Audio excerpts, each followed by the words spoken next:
Hello students, 10th Social Scienceல Economics second lesson Globalization and Trade உலகமயமாதல் மற்றும் வர்த்தகம் அப்படிங்கிற தலைப்பில் பார்த்துட்டு இருக்கிறோம். லாஸ்ட் கிளாஸில் நம்ம பார்த்தது என்ன அப்படின்னு பார்த்தீங்கன்னா Globalization in India and MNC multinational கம்பெனிஸை பற்றி பார்த்தோம். அந்த மல்டிநேஷ்னல் கம்பெனியினுடைய அட்வான்டேஜஸ் அண்ட் டிஸ்அட்வான்டேஜஸ் அப்படிங்கிறது என்னென்னங்கிறத பற்றி பார்த்துருக்குறோம் இல்லையா. ரைட், அடுத்து இன்றைக்கி நம்ம பார்க்கக்கூடிய டாபிக் என்ன அப்படின்னு பார்த்தீங்கன்னா fair trade practices and world trade organisation அப்படிங்கிறத பற்றி தான் பார்க்க போகிறோம். சரியா, ரைட், லெசனுக்கு போவோம். ஃபேர் ட்ரேட், நியாயமான வர்த்தகம் அப்படின்னு சொல்லக்கூடியது தான் இது. இந்த நியாயமான வர்த்தகம் அப்படிங்கிறத எப்படி செயல்படுத்திகிட்டு இருக்கிறாங்க அண்ட் WTO உடைய கான்ட்ரிபியூஷன் என்ன அப்படிங்கிறது தான் இதில் பார்க்க போகிறோம். சரியா, ரைட், லெசனுக்கு போவோம். இங்கே ஃபேர் ட்ரேட், ரைட், நியாயமான வர்த்தகம். இது ஸ்மால் ஃபார்மர்ஸ், இந்த ஸ்மால் ஃபார்மர்ஸுங்கிறவங்க யார்? சிறிய அளவில் வியாபாரம் செய்யக்கூடிய இவங்க இல்லையா.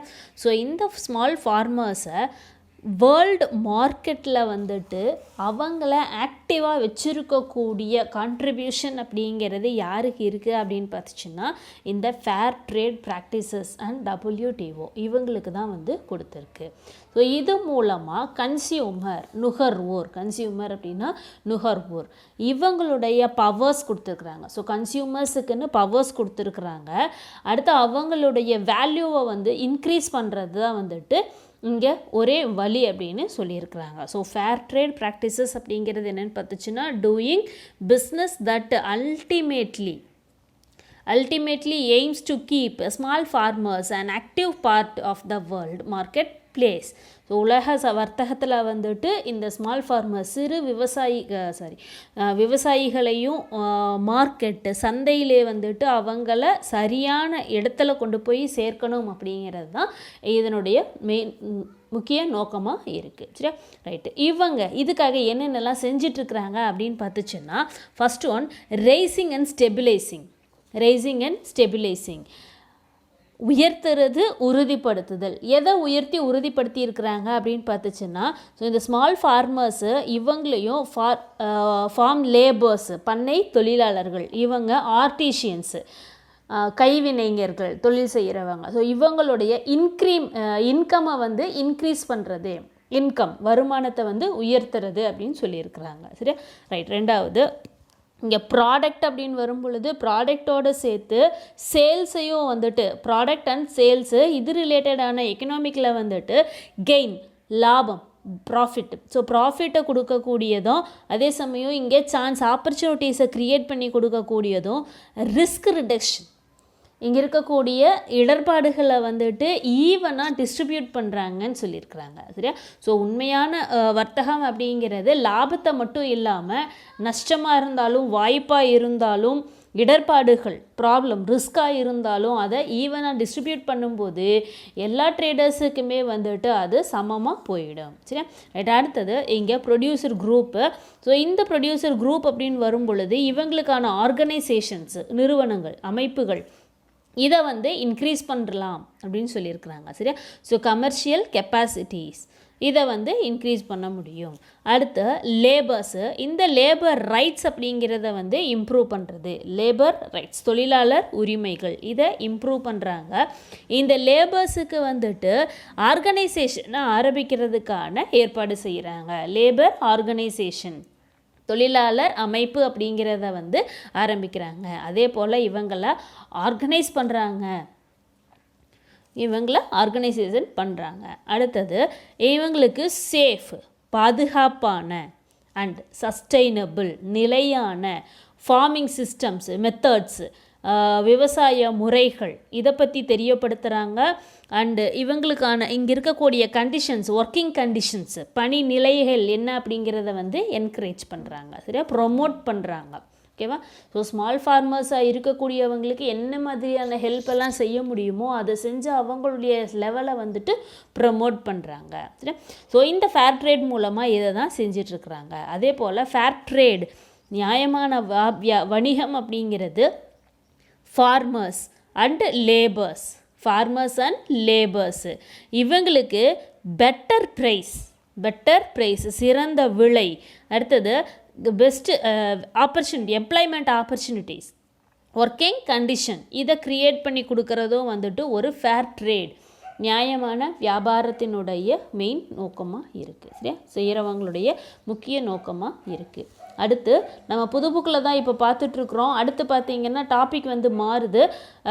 பிரின்சிபல்ஸ், ஃபேர் ட்ரேட் பாலிசியினுடைய பிரின்சிபல்ஸ் என்ன அப்படிங்கிறது தான் பார்க்க போகிறோம். So principles of a fair trade organisation அப்படிங்கிறது என்ன, நியாயமான வர்த்தக அமைப்பின் கோட்பாடுகள் என்னென்ன.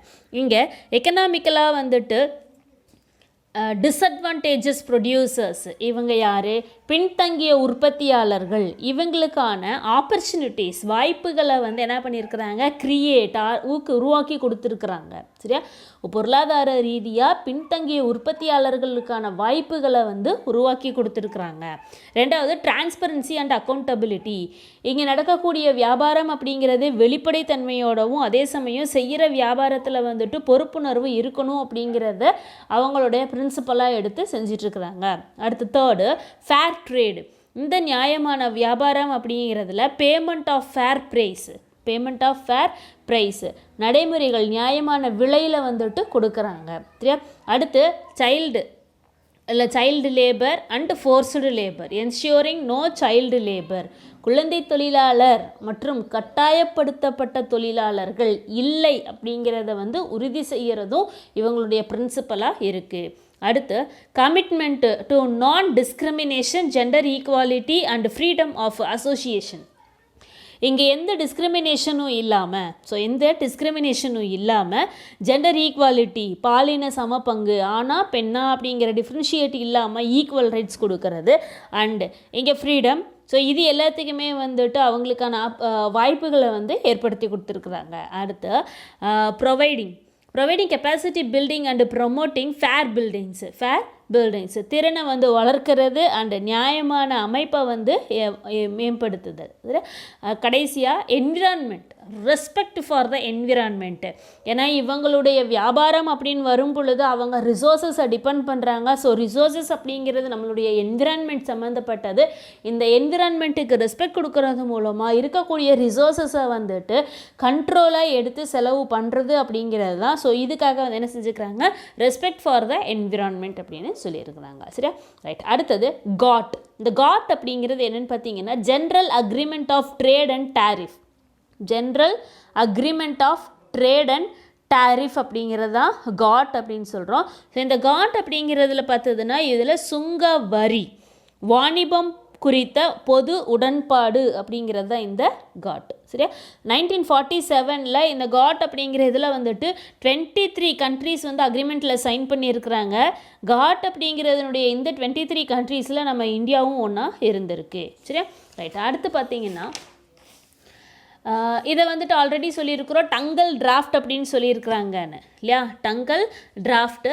ஸோ இந்த டங்கல் டிராஃப்ட் அப்படிங்கிறதுக்கான பேர் வந்ததுக்கான காரணம் என்ன அப்படின்னு பார்த்துச்சுன்னா, Arthur Dunkel, the director general of GATT Arthur Dunkel came up with the draft final act known as Dunkel draft. And on April 15, 1994, the final act was ultimately approved and signed. இங்கே வந்து என்ன செஞ்சுருக்கிறாங்க, எப்போ இதை sign பண்ணிக்கிறாங்க Dangal டிராஃப்ட்டுங்கிறதுல April 15, 1994 வந்து sign பண்ணியிருக்கிறாங்க. சரியா, ரைட். இதில் டைரக்டர் ஜெனரல் இவர் தான் ஆர்தர் டங்கல். ஸோ இவர் கொண்டுட்டு வந்த கடைசி லாஸ்ட் ஆக்டு. ஸோ இதை தான் வந்து இங்கே டங்கல் டிராஃப்ட் அப்படின்னு சொல்லியிருக்கிறாங்க. ரைட். அடுத்து இந்த காட்டோடைய ரவுண்ட் அப்படின்னு பார்த்துச்சுன்னா எவ்வளோ டைம்ஸ் வந்துட்டு இந்த காட்டை வந்துட்டு நடத்தியிருக்கிறாங்க அப்படிங்கிறது ரவுண்ட்ஸ் ஆஃப் காட்டை. இதில் பார்த்தீங்கன்னா ஃபஸ்ட்டு கான்ஃபரன்ஸ் வந்துட்டு ஜெனீவா சுவிட்சர்லாந்து 1947 நடத்தியிருக்கிறாங்க. செகண்ட் வந்துட்டு அனீசி ஃப்ரான்ஸில் 1949 நடத்தியிருக்காங்க. தேர்ட் வந்துட்டு டார்க்வே இங்கிலாண்டில் வந்துட்டு 1950 to 51 நடத்தியிருக்கிறாங்க. 4, 5, 6 ஜெனீவா சுவிட்சர்லாந்தில் 1956, 60 to 61, 64 to 67 சொல்லி நடத்தியிருக்காங்க. அடுத்து பார்த்தீங்கன்னா 1986 to 1994 வந்துட்டு 8th ரவுண்டை வந்து நடத்தியிருக்கிறாங்க. ஸோ இந்த ரவுண்டை வந்துட்டு ஃபண்டாட்டல் எஸ்டி அப்படின்னு சொல்லுவாங்களா, ஃபண்டாட்டல் எஸ்டி உருகுவே ரவுண்ட் அப்படின்னு சொல்லுவாங்க. ஸோ இதை வந்துட்டு உருகுவே ரவுண்ட், ஃபண்டாட்டல் எஸ்டி அப்படின்னு சொல்லுவாங்க, உருகுவே ரவுண்டுன்னு கூட சொல்லுவாங்களா இந்த 8th ரவுண்டு. சரியா, ரைட். அடுத்தது 1994 ஏப்ரல் மந்தில் வந்துட்டு இந்த வேர்ல்டு ட்ரேட் ஆர்கனைசேஷன் WTO இதை ஃபார்ம் பண்ணுறதுக்காக இந்த மெம்பர்ஷிப் கண்ட்ரீஸ் வந்துட்டு இந்த உருகுவே ரவுண்டு லாஸ்ட் ரவுண்டு இருக்குது இல்லையா, இந்த 8th ரவுண்டில் வந்துட்டு சைன் பண்ணியிருக்கிறாங்க அக்ரிமெண்ட்டில். இந்த ஆர்கனைசேஷன் WTOவை வந்து ஃபோர்ஸுக்கு கொண்டு வர்றதுக்காக வந்து அக்ரிமெண்ட்டில் 104 மெம்பர்ஸ் வந்து இதில் சைன் பண்ணியிருக்கிறாங்க. ஸோ இந்த WTOவுடைய அக்ரிமெண்ட் அப்படின்னு பார்த்தீங்கன்னா எப்போ ஃபோர்ஸுக்கு கொண்டு வந்திருக்காங்க, January 1, 1995 வந்து அதை ஃபோர்ஸுக்கு கொண்டு வந்திருக்கிறாங்க. ஆரம்பிக்கலாம் அப்படிங்கிற முடிவுக்கு வந்தது வந்து 1994. அதை நடைமுறைப்படுத்தினது எப்போ அப்படின்னா January 1, 1995 வந்துட்டு அதை நடைமுறைப்படுத்தி இருக்கிறாங்க. அட் ப்ரெசண்ட்டு 164 கண்ட்ரீஸ் வந்து இந்த WTOவுடைய மெம்பர்ஸாக இருக்காங்க. சரியா, ரைட். அடுத்து WTO இதனுடைய ஹெட் குவார்ட்டர்ஸ் அப்படின்னு பார்த்தீங்கன்னா ஜெனீவா, சுவிட்சர்லாந்து. அடுத்து இவங்களுடைய ஆப்ஜெக்டிவ்ஸ், நோக்கம், என்ன நோக்கத்துக்காக இதை ஆரம்பிச்சிருக்காங்க அப்படின்னு பார்த்துச்சுன்னா ட்ரேடு, இந்த ட்ரேடை வந்துட்டு ரெகுலேட் பண்ணுறது, இதுதான் அவங்களுடைய மெயின் ஆப்ஜெக்டிவாக நோக்கமாக வந்து இருந்திருக்கு. ஸோ இங்கே ரெகுலேட் பண்ணணும், அதே சமயம் ஃபாரின் ட்ரேட் அப்படிங்கிறத வந்து நடத்தணும், இன்டர்நேஷ்னல் ட்ரேடை நடத்தணுங்கிறது தான் இவங்களுடைய முக்கிய நோக்கமாக இருந்திருக்கு. இதனுடைய மெம்பர்ஸ் அப்படின்னு பார்த்துச்சுன்னா WTO மெம்பர்ஸு, இதில் வந்துட்டு டைரக்டர் ஜென்ரல்னு ஒருத்தர் இருக்கார், இவருக்கு கீழே டெப்யூட்டி டைரக்டர் ஜென்ரல் அப்படின்னு சொல்லி 4 மெம்பர்ஸ் இருக்கிறாங்க, டோட்டலாக 5 மெம்பர்ஸு. இவங்க இல்லாமல் 80 மெம்பர்ஷிப் கண்ட்ரீஸில் இருந்து செலக்ட் பண்ண 600 அஃபிஷியல் ஸ்டாஃப்ஸ் இருக்காங்க. ஓகேவா, டைரக்டர் ஜென்ரல் ஒருத்தர் தான், டெப்யூட்டி டைரக்டர் ஜென்ரல் 4 பேர் இருக்காங்க, 80 உறுப்பு நாடுகளில் இருந்து 600 அலுவலக ஊழியர்கள் அஃபிஷியல் ஸ்டாஃப்ஸை வந்து செலக்ட் பண்ணி அதை நடத்திட்டு இருக்கிறாங்க. WTO வேர்ல்டு ட்ரேட் ஆர்கனைசேஷன் அப்படிங்கிறத நடத்திட்டு இருக்கிறாங்க. சரியா, ரைட். அடுத்து நம்ம பார்க்கக்கூடியது WTOவுடைய குறிக்கோள்கள். ஓகேவா, ரைட். ஆப்ஜெக்டிவ்ஸ் ஆஃப் WTO என்னென்ன குறிக்கோள்களோட வந்து இதை ரன் பண்ணிட்டு இருக்கிறாங்க. First one, set and enforce rules for international trade. அயல்நாட்டு வாணிபம் அப்படிங்கிறதுக்கான ரூல்ஸ், விதிமுறைகளை வந்து ஆரம்பிக்கிறது, அதை செயல்படுத்துறது இவங்களுடைய குறிக்கோளாக இருக்குது. அடுத்தது லிபரலைசேஷன். ஸோ இந்த லிபரலைசேஷனோட வந்துட்டு இங்கே கான்ஃபரன்ஸை நடத்துகிறாங்க. Negotiating and monitoring further trade liberalisation. ஓகேவா, ஃபாரம் கண்காணிக்கிறாங்க, இதை ஒரு மன்றத்தில் வந்துட்டு அதை கொடுத்து செயல்படுத்துகிறாங்க. அடுத்தது இங்கே ட்ரேட் ப்ராப்ளம்ஸ், ரீசால்வ் ட்ரேட் டிஸ்பியூட்ஸு, பிரச்சனைன்னு வரும்போது அதை இவங்க தான் சால்வ் பண்ணுறவங்களா இருக்கிறாங்க, எப்படி ஹேண்டில் பண்ணணும் அப்படிங்கிறத வந்து இவங்க தான் அதை நடத்தி காமிச்சிட்ருக்குறாங்க. அடுத்தது introduction, the sustainable development and environment can go together. நிலையான முன்னேற்றம், சுற்றுச்சூழல், நிலையான முன்னேற்றம், சுற்றுச்சூழல், இது ரெண்டையுமே வந்து இன்டகிரேட் பண்ணி அதை இன்ட்ரடியூஸ் பண்ணுறாங்க. அப்போ சுற்றுச்சூழலும் முக்கியம், சஸ்டைனபிள் டெவலப்மெண்ட்டும் வந்துட்டு முக்கியம்னு சொல்லியிருக்காங்க. அடுத்தது வேர்ல்டு ட்ரேட் அப்படின்னு பார்க்கும் பொழுது டெவலப்பிங் கண்ட்ரீஸில் வந்துட்டு ஒரு பெஸ்ட்டு க்ரோத்தை கொடுக்கறதுக்கான ப்ரொடெக்ட், பாதுகாப்பாக வந்துட்டு இந்த WTO தான் இருக்குது. அதே போல் increasing transparency of decision making process, transparency முடிவெடுக்கக்கூடியதில் விஷயங்களில் வந்துட்டு வெளிப்படைத்தன்மையை வந்து இன்க்ரீஸ் பண்ணுறாங்க. சரியா, எந்த ஒரு முடிவு எடுக்கிறதா இருந்தாலும் அதை வந்துட்டு ஓப்பன் தாட், வெளிப்படைத்தன்மையோட வந்து செயல்படுத்தி காமிக்கிறாங்க. ஃபுல் டைம், அதே போல் ஃபுல் எம்ப்ளாய்மெண்ட் ஆப்பர்ச்சுனிட்டியை வந்துட்டு இவங்க க்ரியேட் பண்ணி கொடுக்குறாங்க, அதை இன்க்ரீஸ் பண்ணி இருக்கிறாங்க. எம்ப்ளாய்மெண்ட் ஆப்பர்ச்சுனிட்டியை அதை இன்க்ரீஸ் பண்ணி இருக்கிறாங்க, பயனுள்ள தேவையை வந்து இது இன்க்ரீஸ் பண்ணி இருக்குது. ஸோ இதுதான் WTOவுடைய ஆப்ஜெக்டிவ்ஸாக எடுத்து நடத்திட்டு இருக்கிறாங்க. அடுத்து ட்ரிப்பு. ஸோ இந்த ட்ரிப் அப்படிங்கிறது என்னென்னு பார்த்தீங்கன்னா trade related aspects of intellectual property rights அப்படின்னு சொல்கிறது. ஸோ இதை வந்துட்டு கூட்ஸ் ரைட்ஸ், பண்டங்களுக்கான உரிமை அப்படின்னு சொல்கிறோம், இதுதான் வந்து ட்ரிப்ஸ் அப்படிங்கிறது. சரியா, அடுத்து பார்த்தீங்கன்னா 2.7ல் குளோபலைசேஷனுடைய இம்பேக்ட் என்ன, அதனுடைய சேலஞ்சஸ் என்ன அப்படிங்கிறது. ஓகேவா? So impact and challenges of globalisation, என்ன மாதிரியான தாக்கங்கள் அப்படிங்கிறது இந்த உலகமயமாக்கல் அப்படிங்கிறதன் மூலமாக நடந்திருக்குது அப்படிங்கிறது தான் அடுத்து நம்ம பார்க்கக்கூடியது. ரைட் லெசனுக்கு போவோம்.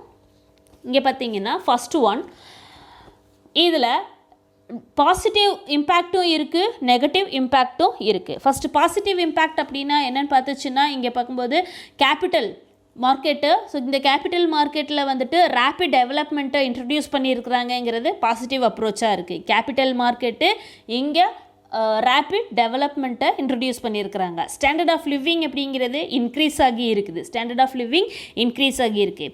குளோபலைசேஷனுடைய இந்த ரேப்பிட் இன்க்ரீஸ் அப்படிங்கிறது வந்துட்டு ட்ரேடையும் இன்க்ரீஸ் பண்ணியிருக்கு.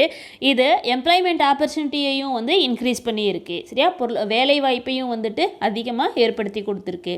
நியூ டெக்னாலஜிஸை இங்கே கொண்டு வந்திருக்காங்க. சயின்டிஃபிக் ரிசர்ச்சுங்கிறது வந்துட்டு இன்னும் அதிகமாகி இருக்குது, அதையும் இன்ட்ரடியூஸ் பண்ணியிருக்கிறாங்க. பாசிட்டிவ் இம்பேக்டாக. அடுத்து கண்ட்ரினுடைய ஜிடிபி அப்படிங்கிறதே இன்க்ரீஸ் ஆகியிருக்கு. ஸோ இந்த குளோபலைசேஷன் மூலமாக ஜிடிபியும் வந்துட்டு இன்க்ரீஸ் ஆகியிருக்கு. அடுத்து இங்கே வந்துட்டு ஃப்ளோ, இதில் வந்துட்டு லிபரலைசேஷனை வந்துட்டு இன்க்ரீஸ் பண்ணியிருக்கிறாங்க. எஃப்டிஐ ஃபாரின் டைரக்ட் இன்வெஸ்ட்மெண்ட்டுங்கிறது வந்து இன்க்ரீஸ் ஆகியிருக்கு. ஸோ எல்லாமே வந்து இங்கே என்ன இருக்குது, குளோபலைசேஷன் மூலமாக வந்து இன்க்ரீஸ் ஆகி இருக்குது அப்படிங்கிறது வந்து ஒரு பாசிட்டிவ் இம்பேக்ட். அதுவே நெகட்டிவ், பாசிட்டிவ்னு இருந்தால் நெகட்டிவ் இருக்கு இல்லையா? ஸோ அந்த மாதிரி நெகட்டிவ் இம்பேக்ட் அப்படின்னா என்னென்னு பார்த்துக்கும்போது, இங்கே கேபிட்டலாக இருந்தாலும் இன்கம் டிஸ்ட்ரிபியூஷனாக இருந்தாலும் இதில் வந்துட்டு இம்மாரல் டிஸ்ட்ரிபியூஷன் ஆஃப் இன்கம், இங்கே அன்ஃபேர் அப்படிங்கிறத வந்து காமிச்சிருக்கிறாங்க. அன்ஃபேர், எது அன்ஃபேராக நடந்திருக்கு?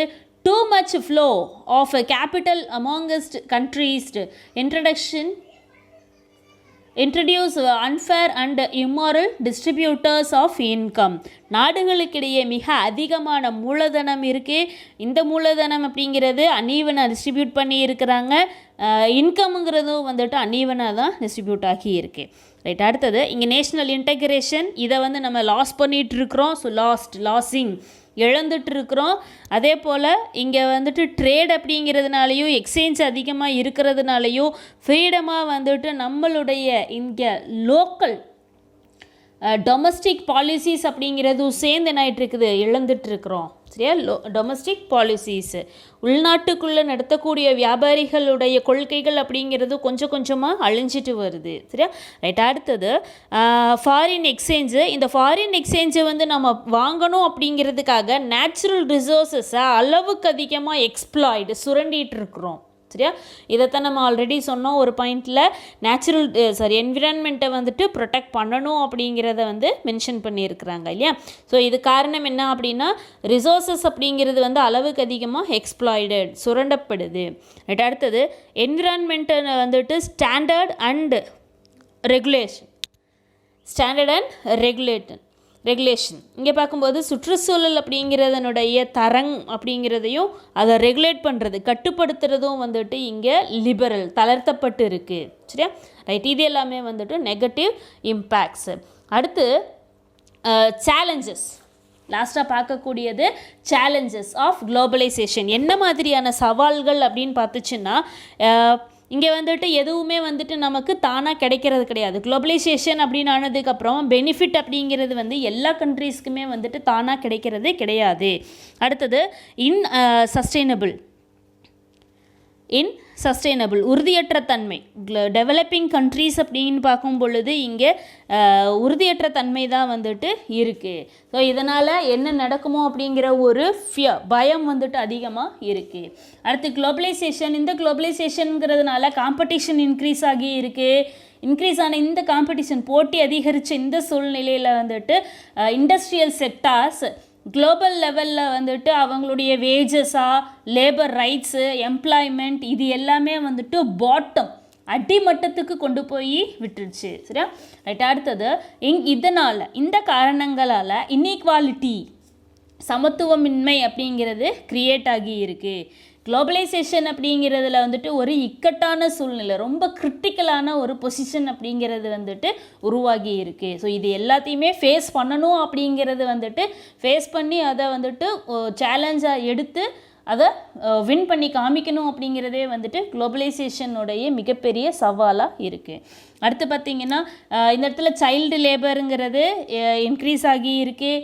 ஸ்லேவ்ஸ், அடிமைத்தனம், இது எல்லாமே வந்துட்டு இன்னும் அதிகமாயிட்டு தான் இருக்குது. அடுத்து ஃபைனலாக இது எல்லாமே வந்து அதிகமாகுதுன்னு சொல்கிறோம் இல்லையா, ஆனால் அந்த அளவுக்கு பீப்புள் வந்துட்டு டே டு டே லைஃப்பில் என்ன பண்ணிகிட்ருக்குறாங்கன்னா நிற்க நேரம் இல்லாத ஒரு வாழ்க்கை இல்லையா.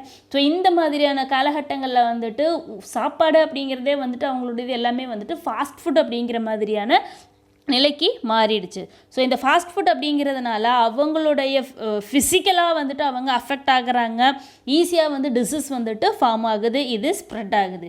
ஸோ இந்த மாதிரியான சேலஞ்சஸ் எல்லாம் ஃபேஸ் பண்ணி குளோபலைசேஷன் அப்படிங்கிறத ரீச் பண்ணுறது அப்படிங்கிறது மிகப்பெரிய ஒரு சேலஞ்ச், சவாலான விஷயமாக இருக்குது இல்லையா. ரைட், இதுதான் நம்மளுடைய இந்த செகண்ட் லெசனான குளோபலைசேஷன் அண்டு ட்ரேட் அப்படிங்கிற லெசன். ஸோ இதோட இந்த லெசன் ஓவர். நெக்ஸ்ட் கிளாஸில் நம்ம மீட் பண்ணுவோம். தேங்க்யூ.